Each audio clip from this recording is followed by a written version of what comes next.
ሰላም ጤና ይስጥልኝ። የሚዛን ሳምንታዊ ዜናዎችን ይዤላችሁ ቀርቤያለሁ። ከዜናዎቹ ጋር አብራችሁ ቆይታ የማደርገው እኔ ከድጃ መሐመድ ነኝ። አብራችሁን ቆዩ።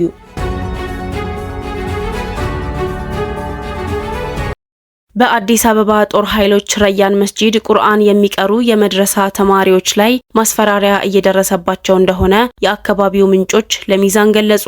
ባለፈው ሳምንት በረያን መስጂድ አዲስ ኮሚቴ ያለ ማህበረሰቡ ተሳትፎ አካታች ባልሆነ መልኩ ከተሰየመ አንስቶ በኢማሙ ላይና በመድረሳ ተማሪዎች እንዲሁም ኡስታዞች ላይ በእኛ ኡስታዝ ካልቀራችሁ በሚል ለማፈናቀል የሚደረግ ጥረት ነው በሚል የአካባቢውን ማህበረሰብ ቅሬታ ተከትሎ የኮሚቴ አካላትን ለማናገር ሞክረን ማንም አታስቀሩ ያላቸው የለም ማለታቸውን መዘገባችን ይታወሳል። የቀደመው ዘገባችንን ከሰራም በኋላ የኮሚቴ አካላት የአፍተር ስኩል የመድረሳ ተማሪዎችና ኡስታዞችን ለማስፈራራት የወረዳ አካላት ያለ ስልጣናቸው በመስጂድ ጉዳይ ለማዘዝና ለማስፈራራት መሞከራቸውን ምንጮቻችን ገልጸዋል። በተጨማሪም ከዚህ ቀደም ለ2 ወር አስተዳደር ሆነው ያገለገሉ ግለሰብ ሀጂ ናስርን አስወጥቶ ራሱን የኮሚቴ አካል አድርጎ መንቀሳቀስ የጀመረው በአካባቢው የማይታወቅ ግለሰብ የመጅሊሱን የህግ ክፍል ይዞ በመምጣት በትላንትናው በአስቸኳይ ካልወጣችሁ ውርድ ከራሴ ብሎ በተማሪዎችና በኡስታዞች ላይ ዝቶ መውጣቱን በአፍተር ስኩል ላይ የሚደርሰው ጫና ቁርአን አትቀሩም አሳፋሪ ድርጊቱን ቀጥሏል ብለውናል። ይህ በእንዲህ እንዳለ ኮሚቴው ለኡስታዞቹ ስልጠና ለመስጠት ነው ብሎ መዋሸቱ ሳያንስ የመስጂዱ ማህበረሰብ ቁርአን አቁሙ እያለ በጎን የኔ የሚላቸው ኡስታዞችን ሰብስቦ የተማሪዎች ደርስ ምዝገባ ጀምሮ ሰኞ ዕለት ትምህርት ማስጀመሩን ገልጸውልናል። ስማቸው እንዳይጠቀስ የፈለጉ ከአካባቢው ምዕመናን ኮሚቴውም ሆነ መጅሊሱ ሙስሊሙን ከሚከፋፍሉ አካሄዶች ተቆጥቦ የሁሉም አባት ሊሆን ይገባዋል። አሁን እየተካሄደ ያለው ፍጹም ግራ የሚያጋባ ትክክል ያልሆነ ነው፣ ይታረም ሲሉ አስተያየታቸውን ገልጸዋል። የሙስሊሙ ማህበረሰብ ፍላጎትና ምርጫ እንዲከበር በአዲስ አበባ የጠሮ አካባቢ ሙስሊሞች ጠየቁ። መጅሊሱ የሙስሊሙን ማህበረሰብ ፍላጎትና ምርጫ ሲያከብር በሙስሊሞች መካከል የሚደረገው አግላይ አካሄድን በተመለከተ በአዲስ አበባ የኡስማን ኢብን አፋን ጠሮ አካባቢ ሙስሊሞች ጠይቀዋል።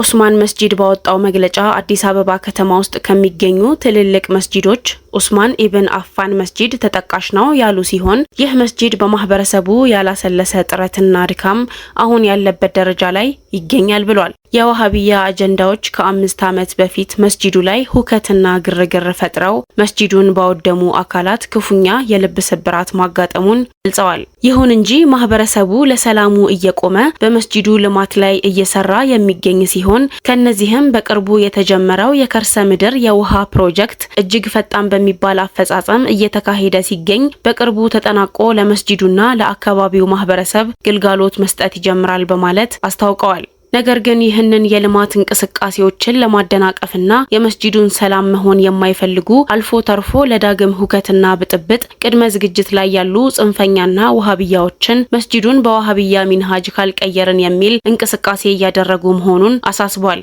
የመስጂዱ ሙስሊም ማህበረሰብና የመስጂዱ አካላት ይህንን እንቅስቃሴ በአንክሮ እየተከታተልን ሲሆን ለሚመለከተው የመንግስት አካላት አቤቱታ እያቀረበ እንደሚገኝ አክለው ገልጸዋል። የመስጂዱ ሙስሊም ማህበረሰብና አካላት ይህንን እንቅስቃሴ በአንክሮ እየተከታተለ ሲሆን ለሚመለከተው የመንግስት አካላት አቤቱታ እያቀረበ እንደሚገኝ አክለው ገልጸዋል። በአማራ ክልል ባቲ ሼህ ያህያ ኢማም ተገደሉ። በአማራ ክልል የባቲ ወረዳ ባለውለታ የሃይማኖት አባትና ታዋቂ የሀገር ሽማግሌ የነበሩት ሼህ ያህያ ኢማም መገደላቸው ተሰማ። ሼህ ያህያ ኢማም ማህበረሰቡን በፍቅር በእርቅና በመቻቻል በማገልገል የተጣሉትን በማስታረቅና ወጣቶችን በመልካም ስነ ምግባር በመምራት የሚታወቁ ትልቅ የሰላም አባት እንደነበሩ ተገልጿል። ከቅርብ ጊዜ አንስቶ በአማራ ክልል እየቀጠለ የመጣው በንጹህ የሀገር ባለውለታ ላይ የተፈጸመው አሰቃቂ ግድያ በሰብአዊ ሕሊናም ሆነ በሕግ ፈጽሞ ተቀባይነት የሌለው ወንጀል በመሆኑ በጽኑ ሊወገዝና የንጹሃን ደም ሊያበቃ ይገባል ያሉ ሲሆን የክልሉ መንግስት የዜጎችን ደህንነት ሊጠብቅ ፍትህ ሊያሰፍን ይገባል ስንል ለማስታወስ እንወዳለን። ሀገራዊ ምክክሩ ቢጀመርም ነባሩ አህሉል ሱና ወልጀማዓ በየትኛውም አካባቢም ሆነ እርከን የተሳተፈ አለመኖሩን የሚዛን ምንጮች ገለጹ። በአህመዲን ጀበል የግል ሐሳብ የኢትዮጵያ ነባር ሙስሊሞች አይወከሉም፣ ሊወከሉም አይገባም። ኢትዮጵያ ላለፉት 1000 ዓመታት የመጣችበት ታሪካዊና ፖለቲካዊ አለመግባባቶችን በውይይት ለመፍታት ብሔራዊ የእርቅ ውይይት የኢፌዴሪ ጠቅላይ ሚኒስተር ዶክተር አብይ አህመድ በተገኙበት ተጀምሯል። የሀገራዊ ውይይቱ ሀገራዊ አጀንዳዎች ሲሰበሰቡ ከቆዩ በኋላ በ8 አጀንዳዎች መጠቅለላቸውን በባለፈው ዘገባችን ማቅረባችን ይታወሳል። ይሁን እንጂ በዚህ ሀገራዊ ውይይት ከኢትዮጵያ የሀገረ መንግስት ግንባታ ከፍተኛውን አስተዋጽኦ ያደረገው ነባሩ የኢትዮጵያ ሙስሊም አለመሳተፉን ከምንጮቻችን እንዲሁም ሚዛን ባደረገው ዳሰሳ ለማወቅ ችሏል። በተቃራኒ የኢትዮጵያ ሙስሊሞች በሚል ታፔላ የአቶ አህመዲን ጀበል የግል ሐሳብ በመጅሊሱ አማካኝነት የኢትዮጵያ ሙስሊሞች ሁሉ አጀንዳ አድርጎ በማቅረብ የሙስሊሞች የማስመሰል ስራ ቢሰራም ነባሩ ሙስሊም የዋሃቢያ መጅሊስ ባጠራው መጅሊስ ነባሩ ሙስሊም መሳተፍ አለመቻሉ መንስኤ ነው ተብሏል። ሀገራዊ ምክክሩ ገና ከጅምር ላይ የሚገኝ እንደመሆኑ መጠን የነባሩ የኢትዮጵያ ሙስሊም ምሁራን፣ አክቲቪስት፣ የሃይማኖት አባቶች ልዩ ልዩ አካላትን አካቶ በምክክር ሂደቱ ሊያሳትፍ እንደሚገባ ሚዛን ሚዲያ ለሀገራዊ ምክክር ኮሚሽን ጥሪ ያቀርባል። ሚዛን ሚዲያ እንደሚገነዘበው ሀገራዊ ምክክር ውይይት ለወደፊቷ ኢትዮጵያችን ወሳኝ ምዕራፍ ለመገንባት ታስቦ የሚሰራ ሂደት እንደመሆኑ በኢትዮጵያ ወሳኙን ሰፊውን ነባሩን ሙስሊም አለማሳተፉ የምክክር ሂደቱ ለአንዱ መልካም ለሌላው የተገፊነት ስሜት የሚፈጥር ነውና ዓላማውን ያሳካ ዘንድ የኢትዮጵያ ነባር ሙስሊሞች ሀሳባቸውን እንዲያቀርቡ በማድረግ ማሳተፍ ይገባል። ኮሚሽኑ ይህንን ሚናውን ይወጣ እንላለን። ጠቅላይ ሚኒስተር አብይ አህመድ ብሔራዊ ምክክር ጉባኤ መክፈቻ ላይ ባደረጉት ንግግር ኢትዮጵያ ለሺህ ዓመታት በባለቤትነት ያስተዳደረችውን የቀይ ባህር በር ያጣችው በጠላት ብርታት ሳይሆን በውስጥ ድክመትና በፖለቲካዊ ሸፍጥ መሆኑን ገልጸዋል።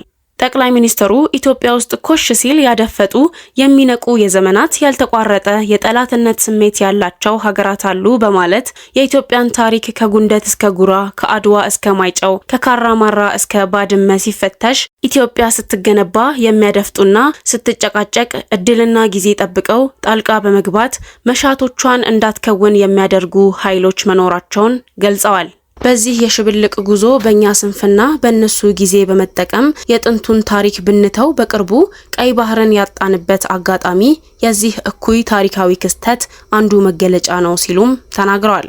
ጠቅላይ ሚኒስተር ስለ ቀይ ባህር ጉዳይ ሲናገሩ ኢትዮጵያ ለሺህ ዘመናት ያስተዳደረችውን በባለቤትነት የያዘችውን ለራሷም ለአካባቢዋም መጠቀሚያ ያኖረችውን ቀይ ባህር ያልተመረጠ መንግስት፣ ያልተወያየ መንግስት በሸፍጥ ኢትዮጵያን የጂኦግራፊ እስረኛ እንዲያደርግ ያደረገበት ዋነኛው ምክንያት በውስጥ ያለን ስንፍና እንጂ የኢትዮጵያን መሻትና ጥቅም ማስቆም የሚችል ኃይል ስለነበረ ስላለ ስለሚኖር አይደለም ብለዋል። ለዛሬ ከሀገር ውስጥ ያዘጋጀሁላችሁ ዘገባዎች እነዚህን ይመስሉ ነበር። ከባህር ማዶ ወደ ያስኳቸው ዘገባዎች አልፋለሁ። የአሜሪካ ከፍተኛ የአየር ጥቃት መጀመርን ተከትሎ ኢራን በገልፍ ሀገራት በሚገኙ የአሜሪካ የጦር ሰፈሮች ላይ ጥቃት ሰነዘረች። በአሜሪካና በኢራን መካከል ያለው ወታደራዊ ግጭት በከፍተኛ ሁኔታ ማገርሸቱን ቀጥሏል። ቴህራን በጎረቤት የገልፍ ሀገራት በሚገኙ የአሜሪካ የጦር ሰፈሮች ላይ አዲስ ጥቃት መፈጸሟን ስትገልጽ፣ ዋሽንግተንም ሌሊቱን ሙሉ በኢራን በሚገኙ ወታደራዊ ይዞታዎች ላይ የአየር ድብደባዋን አጠናክራ ቀጥላለች።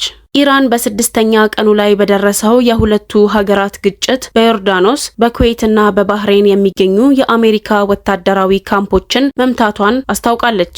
ይህ አዲስ ጥቃት ጦርነቱን ለማስቆም ተደርጎ የነበረውን የመጀመሪያ ደረጃ ስምምነት ሙሉ በሙሉ አደጋ ላይ ጥሎታል። የአሜሪካ ጦር በሆርሙዝ የባህር ወሽመጥ ላይ ኢራን በንጹሃን መርከበኞች ላይ የምታደርሰውን ስጋት ለመቀነስ በሚል በበርካታ ቦታዎች ላይ የ6 ሰዓታት ተከታታይ ጥቃት መፈጸሙን አስታውቋል። የአሜሪካ ማዕከላዊ እዝ እንዳለው ከሆነ ጥቃቱ በኢራን የባህር ዳርቻ ከተማ በሆነችው ባንዳር አባስና በታላቋ ቱምብ ደሴት ላይ የሚገኙ የእዝ ማዕከላትን፣ የአየር መከላከያ ጣቢያዎችንና የባህር ዳርቻ ክትትል ተቋማትን ኢላማ ያደረገ ነው ብሏል። ኢራን ስነ ስርዓት መያዝ አለባት፣ ካልሆነ ግን ከባድ ወታደራዊ እርምጃ ይጠብቃታል ሲሉ የአሜሪካው ፕሬዝዳንት ዶናልድ ትራምፕ አስጠንቅቀዋል። ፕሬዝዳንት ዶናልድ ትራምፕ ኢራን በአስቸኳይ ወደ ድርድር ጠረጴዛ ካልተመለሰች የሀገሪቱን የነዳጅና የኃይል መሰረተ ልማቶችን ኢላማ እንደሚያደርጉ ዝተዋል። የኢራን ከፍተኛ ተደራዳሪ መሐመድ ባጋር ጋሊባፍ ለሀገሪቱ የመንግስት መገናኛ ብዙሃን በሰጡት መግለጫ ለሀገራችን ብሔራዊ ጥቅም የማረጋገጥ ማንኛውም አይነት ስምምነት የምናከብርበት ምንም ምክንያት የለም ሲሉ የአሜሪካን ማስጠንቀቂያ ውድቅ አድርገውታል። ጋሊባፍ አክለውም የኢራን ደህንነት የተመሰረተው በሆርሙዝ የባህር ወሽመጥ ላይ ባላት ጠንካራ ይዞታ ላይ መሆኑን ገልጸዋል። እስራኤል በጋዛ በፈጸመችው ጥቃት የፖሊስ አባላትን ጨምሮ 12 ሰዎች ተገደሉ። በሰሜናዊ ጋዛ በሚገኘው በጃባሊያ ስደተኞች መጠለያ ጣቢያ ውስጥ በሚገኝ አንድ የፖሊስ ጣቢያ ላይ በተፈጸመ የአየር ጥቃት አንዲት ሴትና 6 የፖሊስ መኮንኖችን ጨምሮ በርካታ ሰዎች ተገድለዋል። በተጨማሪም በደቡባዊ ጋዛ ካን ዩኒስና ራፋህ አካባቢዎች በደረሰ ጥቃት ተጨማሪ ሰዎች ለህልፈት መዳረጋቸውን የሆስፒታል ኃላፊዎች ገልጸዋል። ከተገደሉት የፖሊስ መኮንኖች መካከል የጃባሊያ ፖሊስ ጣቢያ አዛዥ የነበሩት ከፍተኛ የፖሊስ መኮንን ኮሎኔል መሐመድ መርዋን ሳሌም እንደሚገኙበት የሐማስ የሀገር ውስጥ ጉዳይ ሚኒስቴር አስታውቋል። እስራኤል ከተገደሉት የፖሊስ አባላት መካከል 4ቱ የሐማስ ታጣቂዎች መሆናቸውን ብትገልጽም ለዚህ የሚረዳ ግልጽ ማስረጃ አላቀረበችም። ጦሩ የፖሊስ ጣቢያዎች ለወታደራዊ አገልግሎት የሚውሉ ከሆነ እንደ ህጋዊ ኢላማ እንደሚቆጠሩ ተናግረዋል። የተባበሩት መንግስታት የሰብአዊ መብቶች ቢሮ እስራኤል በጋዛ ፖሊሶች ላይ የምታደርገውን ጥቃት አውግዟል። የእስራኤል ጦር በትራፊክ ቁጥጥርና በህግ ማስከበር ላይ ባሉ ተራ ፖሊሶችና በታጣቂዎች መካከል ልዩነት አለማድረጉ እጅግ አሳሳቢ መሆኑን ድርጅቱ ገልጿል። የግብጽ አህሉል ሱና ወልጀማዓ ሱፊ ተቋማት ቀጣይ ትውልዷን ከአክራሪና ጽንፈኛ አካላት ለመጠበቅ የአዝሃር ዑለሞችና ፈትዋዎችን ወደ ዲጂታል ለመቀየር የሚያስችላትን ስምምነት ፈረሙ። የግብጽ ዳር አልኢፍታህ እና ቢብሊዮቲካ አሌክሳንድሪና የፈትዋ ቅርስን ለመጠበቅ የትብብር ስምምነት ተፈራረሙ። ታላቁ ሙፍቲ የሃይማኖት ተቋማት ከቴክኖሎጂ እድገቶች ተነጥለው እንደማይሰሩ በተለይም አክራሪ ቡድኖች ሐሳባቸውን ለማሰራጨትና የህዝብ አስተያየትን ለመቀበል አርቲፊሻል ኢንተለጀንስና ዲጂታል መድረኮችን ሲጠቀሙ መሆኑን ገልጸዋል። ይህ በሃይማኖት ተቋማት ላይ ተመሳሳይ መሳሪያዎችን እንዲይዙና ዘመናዊ ዘዴዎችን በመጠቀም መካከለኛ መልእክታቸውን እንዲያቀርቡ እንዲሁም አክራሪ አስተሳሰብን የመጋፈጥ ችሎታቸውን እንዲያሳድጉ ይረዳል ብለዋል። ውይይቱም በሃይማኖታዊ መስክ የኤአይ አጠቃቀምን በተመለከተ የተነሱ ስጋቶችም ነበሩ። ክቡርነታቸው እነዚህን ጥያቄዎች ተቀብለውታል። ኤአይ ለሙፍቲ ደጋፊ መሳሪያ ሆኖ እንደሚቀጥል፣ ሳይንሳዊና ሰብአዊ ፍርድን እንደማይተካ አረጋግጠዋል። የግብጽ ታላቁ ሙፍቲና የፈትዋ ባለስልጣናት ዋና ሴክሬታሪያት ፕሬዝዳንት ሼህ ዶክተር ናዚር መሐመድ አያድ እና ቢብሊዮቴካ አሌክሳንድሪና ዳይሬክተር ዶክተር አህመድ አብዱላህ ዛይድ የግብጽ ዳር አልኢፍታህ ዲጂታል ማህደር ትውስታ ፕሮጀክት ለማስጀመር የትብብር ስምምነት ተፈራርመዋል። ይህ ተነሳሽነት የዳር አልኢፍታን የፈትዋ ቅርስ በተራቀቁ ዲጂታልና አርቲፊሻል ኢንተለጀንስ ቴክኖሎጂዎች በመጠቀም ይጠብቃል፣ እንዲሁም ዲጂታል ያደርገዋል። ምሁራዊ ምርምርን ይደግፋል፣ የታሪካዊ ስብስቦችን ተደራሽነት ያሰፋዋል፣ ለወደፊት ትውልዶች ይህንን የበለጸገ የአእምሮ ቅርስ ይጠብቃል ብለዋል። በባብሊዮቲካ በተካሄደው ክፍት የፓናል ውይይት ላይ ታላቁ ሙፍቲ አሌክሳንድሪና እንዲህ ብለዋል። በፈትዋ ውስጥ አርቲፊሻል ኢንተለጀንስ ደጋፊ መሳሪያ ሲሆን ሙፍቲውን መተካት ወይም የሰውን አካል ሚና ማስወገድ ግን አይቻልም ብለዋል። ይህ እቅድ መተግበር ያስፈለገው የሃይማኖት ተቋማት በራሳቸው ቋንቋና በራሳቸው ዘዴዎች አክራሪ ቡድኖችን ለመጋፈጥ የኤአይ መሳሪያዎችን ማግኘት ለመከላከል እንዲያስችላቸው የወደፊቱን ትውልድ ለመጠበቅ መሆኑን ገልጸዋል። የግብጽ ዳር አልኢፍታህ ፈትዋ ለማውጣት ብቻ ሳይሆን የተቀናጀ ሳይንሳዊ ምርምር፣ ቴክኖሎጂና ማህበራዊ ተቋም ነው ብለዋል። ዳር አልኢፍታህ በዓለም ዙሪያ ከተለያዩ ሀገሮች የተውጣጡ ሰልጣኞችን ይቀበላል፣ እንዲሁም በፈትዋ መስክ ልዩ የሙያ ፕሮግራሞችን ያቀርባል። የዓለም አቀፍ የፈትዋ ባለስልጣናት ዋና ሴክሬታሪያት ከ108 ሀገሮች የተውጣጡ 111 አባላትን ያቀፈ ሲሆን በፈትዋ ተቋማት መካከል ያለውን ትብብር እንደሚያጠናክር ተመላክቷል። ሳምንቱ ከሚዛን ሚዲያ ያዘጋጀሁላችሁ ዘገባዎች እነዚህን ይመስሉ ነበር። በቀጣይ እስከምንገናኝ መልካም ሳምንት።